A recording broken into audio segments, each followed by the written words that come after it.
Hey y'all, Rick Sky here. Going to do a little bit of driving with the 2024 Acura Integra, and we're going to start out in normal mode. This has 3 drive modes: normal, sport, and comfort. So we're going to start out in normal, and you can crank up your audio and you can hear everything within the vehicle.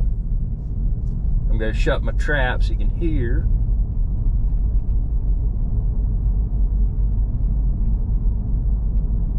You can tell it's a very quiet cabin.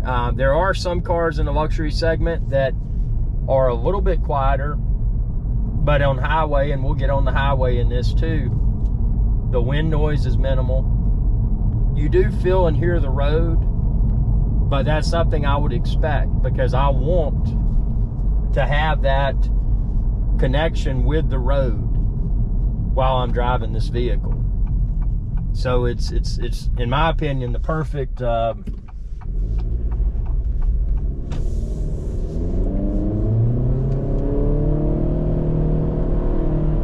that was normal mode acceleration. Like I said, there's normal, sport, and comfort. But this this vehicle handles extremely well. It's a 1.5 liter, 200 horsepower. Now you can opt and go, this is the A-Spec, but you can opt and go for the, what they call it, the Type R, which is well over 300 horsepower. I think it's 300, maybe 350 horsepower. But if you want or need that extra horsepower and you don't mind spending the extra money, you could go with that. But for me as a daily driver, 200 horsepower, 1.5 liter in a car this size is more than sufficient. So I don't have the desire to go with that, but you may, and that's why I wanted to mention that. Now, if you're shopping for an Acura Integra, or any Acura for that matter, reach out to Schottenkirk. That's right, Schottenkirk Acura. Call them up and be like, may I speak with Tommy Calhoun, please? And they'll be like, yes, who's calling? And give them your name. And be like, Rick Sky referred me. And that's very important. You know, let them know that I sent you to Tommy Calhoun at Schottenkirk Acura. Really nice fellow to deal with.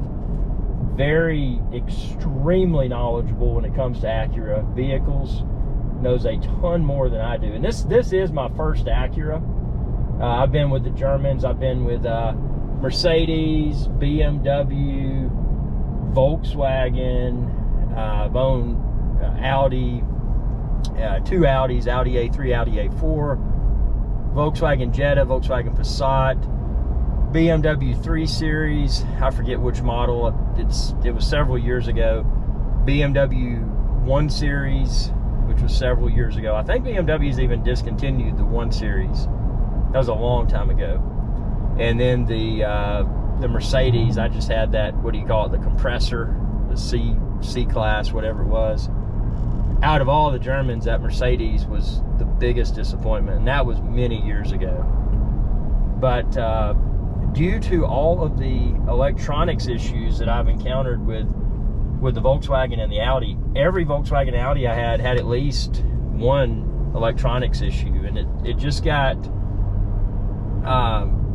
I just couldn't, I didn't have confidence when I got in the vehicle, especially when I was on a longer road trip. I just didn't.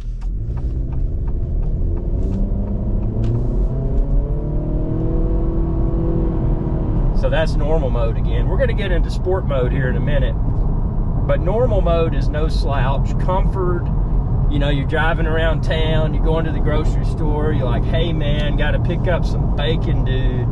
Got to pick up some chicken wings. You know, in that scenario, you know, your comfort mode would probably be acceptable.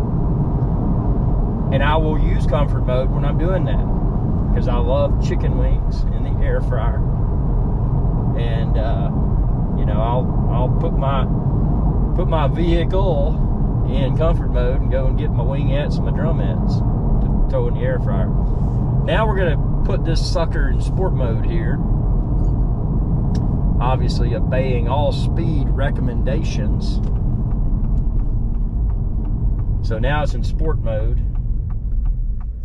Here comes one of those powerful cars. What is it? A Charger. Yeah, Charger. Those things are fast. Muscle car. Here comes a what do you call it? Crossover, an SUV. And here comes a Honda. No, it's Buick SUV. It almost looked like an Acura there. Here we go.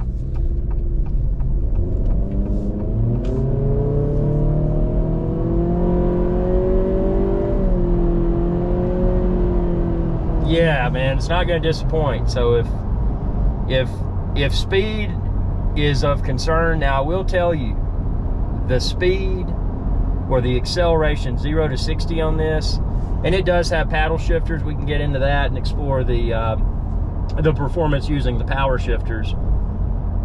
From my experience, this is not going to have the 0 to 60 that you're probably going to get from an Audi or a BMW or just those two. I'll stick it to that. But this is going to grossly outperform something like, well, the previous vehicle I had, and it was not a performance vehicle. It was a Jetta. It was a 2021 Jetta SEL, Sierra Echo Lima, and it was only, I think, was 145 horsepower. So it wasn't built for for performance. It was built for comfort and gas mileage and all that. Speaking of gas mileage, this vehicle, if you put it in, if you don't drive aggressively and you put it in comfort or normal mode on the highway, you can probably achieve close to 40 miles per gallon. Right around 40 miles per gallon. So to have the performance that this car offers with a 1.5 liter 200 horsepower, to have that performance but also have the value add of acceptable fuel economy, that's pretty cool, man. So it's good. And all four tires, and I've got a separate video talking about the tires, all four tires are the same size. They are not run flat tires, which means you've got tires that are less expensive to replace. And I've got a separate video, like I said, where I've got a link to some of the tires. But just and I don't go with the super cheap tires, but a respectable lower end brand, from what I researched, was roughly 125 to 135 US per tire. So that's not bad, man. So and that'll be a follow-up video. What are the tire change intervals? Obviously, I don't drive super aggressively, but I don't drive super just lame either. So I'll be interested to see what is the lifespan of the tires that came on this car, and I'll post a follow-up video for that. I intend to keep this car for a while, because that's why I went Japanese instead of German. Germans now, yes, they do have a great connection with the road, great turning radius, great performance, but they've also, at least my experience with the Volkswagen Audi group, Volkswagen Audi badge, they've just let me down, man. And BMWs have gotten to be so expensive, and that wouldn't necessarily be a problem if BMW looked a little bit better. BMW's never been, it's been a driver's car. It's never been a car where they wanted to sell all the nice interior, having a nice interior like this. They were more a driver-centric car. That was their slogan. We're the BMW slogan was the ultimate driving machine. Maybe it still is that. I don't know. But it's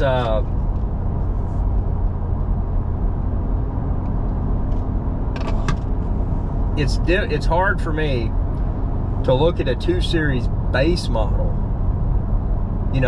comfortably over 40 grand US. It's hard for me to look at that and then stare and compare with this, the 2024 Acura Integra. It's a tough sell for me. It may not be for you. You may be loyal to the BMW brand, but for me to look at, okay, here's all the things I get with an Acura Integra. Well, if I go with BMW, I've got something that, let's just call it like it is. The exterior of BMW nowadays looks pretty dull. And it looks pretty dull, but at least the what am I trying to say? At least the I lost my thought because the phone rang. The exterior of the BMW looks pretty dull, but at least the 2 Series doesn't have that obnoxious huge grill like it's been eating a bunch of cheeseburgers, man. That's the problem with BMW now. They've got that grill that's just crazy on a lot of their vehicles. But like I said, the 2 Series, even when you step up to the M, when you step up to the M Series, the M Series, 2 Series, the 2 Series M, I mean, you're getting well above 50,000 US, and for that vehicle, in my opinion, that's too much.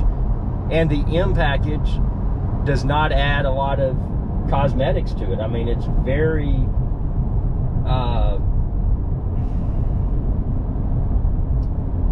I'm trying to think of the word for it. I mean, it's just, it is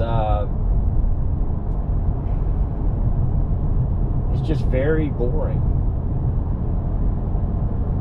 It is just very boring vehicle. So, you know, with that being said, hold on, to be continued.